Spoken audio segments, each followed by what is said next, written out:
Speaking about the death penalty, let's talk about the death killing machine, the gun. And the people that back the gun with all their hearts and with all their lives, the National Rifle Association. There are 10 state legislatures that deserve our commendations. I would call it a Richard Fowler commendation for their hard work of fighting against the NRA and winning. We don't have time to talk about all of them, so I will list them off to you and I'll talk to you about my favorite ones.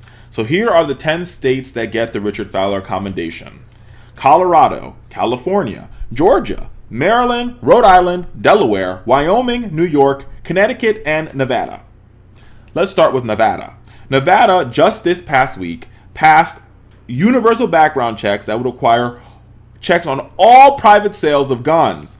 Shout out to Nevada.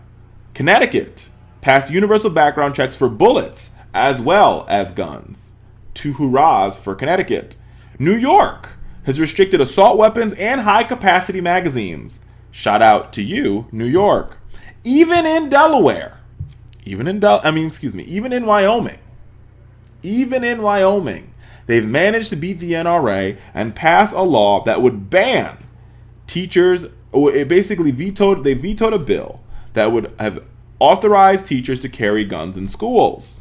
In Delaware, there's universal background checks. That happened earlier in May. Shout out to you, Delaware. In Rhode Island, the state has set up a police registry for guns to better track who has guns and make it harder for people to get concealed weapon permits. In Maryland, there's an assault weapons ban, a restriction on high-capacity magazines. There is a requirement that all gun purchasers get a license and submit fingerprint samples.